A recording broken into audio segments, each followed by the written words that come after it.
2 साल पहले आए थे हम, कारी साहब भी थे, हम भी थे। तब ये वाला खित्ता मेरे ख्याल से वाबस्ता नहीं था, या शायद मुझे याद नहीं आ रहा है, नहीं था ना।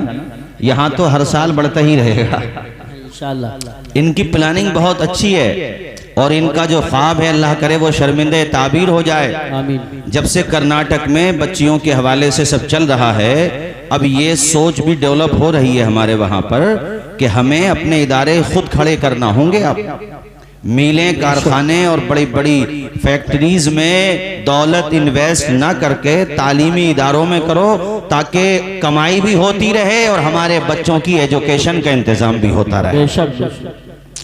तो इस हवाले से भी फिक्रमंद है माशाअल्लाह। हमने रात माती फतेहपुर में भी कहा और परसों नंगली में तो बाज़ाब्ता कारी आस मोहम्मद साहब ने बताया कि हजरत हमने ज़मीन खरीद ली है, हम बच्चियों के लिए सिक्योर इंटर कॉलेज बनाएंगे, सिक्योर, जिसमें पढ़ाने वाली भी हिजाब के साथ, पढ़ने वाली भी हिजाब के साथ। अच्छा, दूसरा, जब हमारे भारत का संविधान हमें इजाज़त देता है कि हमें ये इजाजत दी है, यानी हमारे कॉन्स्टिट्यूशन में फ्रीडम ऑफ रिलीजन है, इसी तरह से फ्रीडम ऑफ एक्सप्रेशन है, फ्रीडम ऑफ कॉन्शियस है, इसी तरीके से राइट टू चॉइस भी है।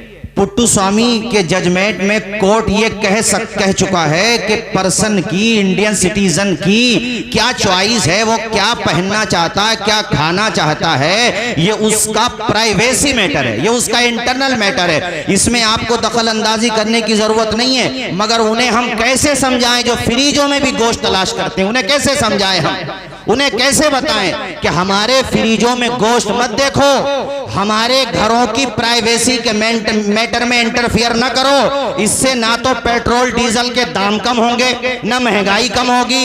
इस तरह से टॉर्चर करने से तुम्हारे मुद्दे सोल्व नहीं होंगे, बल्कि हमें छोटा भाई समझो, तुम तो बड़े हो ही, हमारी उंगली थाम के चलो ताकि हम भारत ही में विश्व गुरु बन जाएं और हमारी ताकत इतनी बड़ी हो कि रशिया भी हमारे आगे झुके और अमेरिका भी हमारे आगे झुके। सुभान अल्लाह, सुभान अल्लाह। भारत की दूसरी सबसे बड़ी आबादी को जाहिल देखने का सपना देखने वालों, इतनी बड़ी आबादी को जाहिल रख करके कैसे तरक्की करोगे ये बताओ, किस तरह से तरक्की करोगे ये समझाओ। हमारे पहनावे से आपको एतराज, हमारे मदरसों से आपको एतराज, हमारे कल्चर से आपको एतराज, हमारी टोपियों से आपको एतराज, हमारी बहनों की एजुकेशन से आपको एतराज। आखिर प्रॉब्लम क्या है आपको? कोर्ट में जाकर के हम जब केसेस लड़ें तो वहां पर भी बड़ी हमें मायूसी होती है। हम कुछ नहीं कहेंगे, लेकिन इतना जरूर कहेंगे, we respectfully disagree with the Karnataka high court judgment on hijab, it is my constitutional right, ये तो मुझे अधिकार है। और जहां तक हमारे दलाइल की बात है तो हमारे हक में दलाइल पे दाद मिलती है। जब हमारे एडवोकेट बाबरी मस्जिद केस में भी मैं बताना चाहता हूं भाइयों को, हमारे भारत का हिंदू कम्युनल नहीं हुआ है, ये बात दिमाग में बिठाइए। बाबरी मस्जिद केस सुप्रीम कोर्ट में लड़ने वाले जो जजेस थे वो हिंदू भाई थे और उन्होंने कोई कसर नहीं छोड़ी। इसी तरह से कर्नाटक हाई कोर्ट में हिजाब के मैटर पर जो लॉजिकल दलाइल दे रहे थे वो भी, उनमें भी हिंदू थे एडवोकेट, कई एडवोकेट हिंदू थे। तो हम लोग हिंदू भाई, हिंदू मुस्लिम भाईचारा चाहते हैं, दलाइल तो हमारे बहुत अच्छे रहते हैं। सुने शेर, कारी यूसुफ साहब शेर सुने, माशाल्लाह आप तो बहुत अच्छे शेर पढ़ते हैं। कारी नासिर साहब सुनिए, हमारे हक में दलाइल पे दाद मिलती है, हमारे हक में मगर फैसले नहीं आते। क्या बात है, बहुत अच्छा, बहुत अच्छा। दलाइल पे दाद तो मिलती है, फैसले नहीं, लेकिन फैसले नहीं आते। आप मेजॉरिटी हैं, हम इज्जत करेंगे, आपको बड़ा भाई कहते हैं, हम आपकी रिस्पेक्ट करते हैं, हम भूले नहीं हैं जब भारत में आजादी का सफर चल रहा था और यहाँ पर आजादी की जो लड़ाई थी, उस मौके पर अयोध्या में एक मुस्लिम थे, एक नॉन मुस्लिम थे, उनका नाम राम प्रसाद था और इनका नाम मीर अली था।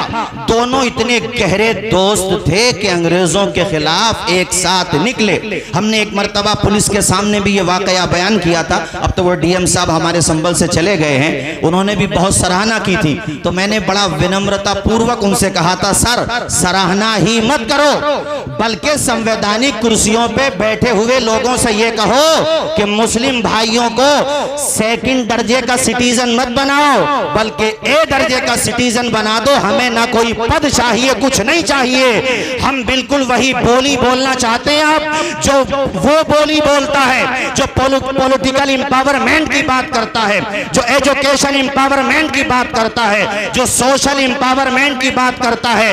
ओबरी, रचैटा, जोया और अल्लाह आपका भला करे ये तलवार शहबाजपुर आसपास से दर्जनों गांवों से, दर्जनों कस्बात से तशरीफ लाए हुए मेरे भारतीय मुसलमानों, अब तुम्हें भी सोचना पड़ेगा अपने बच्चों के फ्यूचर के लिए। मैंने बहुत दफा कहा, और इसको सिर्फ तकरीर के तौर पे मत समझा करो, इसको सिर्फ रस्मी जलसे के तौर पे मत समझो, बल्कि बरगे हिना पे लिखता हूं दर्द दिल की बात, शायद के उतर जाए दिलरुबा के हाथ में। ऐ मेरे भाइयों, ये दर्द के साथ कह रहा हूं आप लोगों से कि अब अपने बच्चों के हाथों में कलम दे दो, इन बच्चों को तालीम याफ्ता बना दो, इन बच्चों से दौलत कमवाने के लिए बाहर मत भेजो, बल्कि इन बच्चों से कहो बेटा तुम्हें डिग्रियां हासिल करना है, ताकि हमारे ओबरी के अंदर कम से कम एक तो हाई कोर्ट का जज होना चाहिए। अरे जज तो बहुत दूर की बात है, पूरे ओबरी से लेकर जोया तक, जोया से लेकर अमरोहा तक, अमरोहा से लेकर संभल तक उंगलियों पे गिने जाने वाले एडवोकेट मिलेंगे जो हाई कोर्ट में हमारा केस लड़ते होंगे। जी बेशक बेशक सही फरमा रहे हैं, बिल्कुल। और इदारे तो जो दे रहे हैं, क्या देंगे ये इदारे? हजरत अच्छा इदारे तो अपना रूल अदा कर ही रहे हैं। भाई मौलाना लोग मौलाना ही तो बनाएंगे।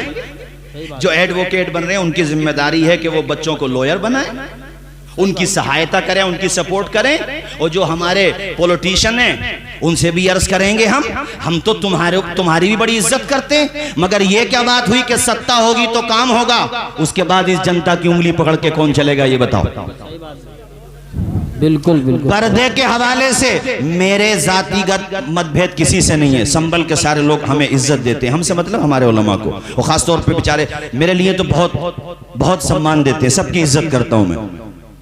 लेकिन मैं ये पूछता हूं कि पर्दे के हवाले से सिर्फ एक ही आवाज क्यों उठी, ये बताओ मुझे। वाह वाह वाह वाह वाह वाह वाह, बहुत खूब। हम ये चाहते हैं हम अपने वहां इलाके में मुरादाबाद की बिरयानी ही का टेस्ट चखते रहें बस।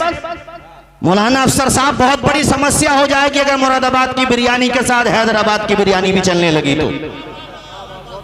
इसलिए हम ये चाहते हैं आवाज उठाओ, संवैधानिक दायरे में जो आपको कॉन्स्टिट्यूशन ने हक दिया है उस आधार पर अपनी आवाज उठाओ, और कम से कम प्रेशराइज तो करो सिस्टम के तहत। इसलिए कि ये मामला मुस्लिम पर्सनल लॉ का मामला है, ये मामला मेरी बेटियों के पर्दे का मामला है। जब मेरी हिंदू बहन तिलक लगा करके स्कूल में जा सकती है तो हमारी मुस्लिम बहन हिजाब लगा के क्यों नहीं जा सकती है? इस सवाल का जवाब दो। जब मेरा सिख भाई पगड़ी पहन के जा सकता है तो मेरी मुस्लिम बहन, अरे लंदन में जो चर्च के स्कूल है, चर्च का स्कूल है, रिलीजियस स्कूल है, वो उस स्कूल में इजाजत है कि मुस्लिम औरत हिजाब के साथ जा सकती है, तो मेरे भारत में मेरी बेटी को इजाजत क्यों नहीं है कि वो हिजाब के साथ जाए?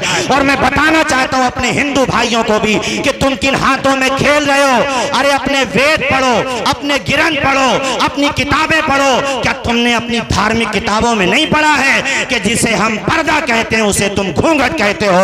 और जिस तरह से हमारी मजहबी किताबों में पर्दे का तसव्वुर है, तुम्हारे वेदों में, तुम्हारे ग्रंथों में पर्दे का तसव्वुर मौजूद है, मगर न जाने तुम किन हाथों में चले गए। आओ पलट के आ जाओ, हमसे दोस्ती करो, हम तुम्हारे दुश्मन नहीं हैं, हम तुम्हारे दोस्त हैं, हमसे प्यार करो। ये रिश्ता मोहब्बत कुछ इस तरह निभाओ, कुछ हम कदम बढ़ाएं, कुछ तुम कदम बढ़ाओ। नारे तकबीर, नारे रिसालत, नारे गौसियत, मसलके आला हजरत, फैजाने आला हजरत हज़रत अल्लामा अलहाज तौसीफ रज़ा साहिबुल्लाह संभली, अज़मत मुस्तफ़ा कॉन्फ्रेंस।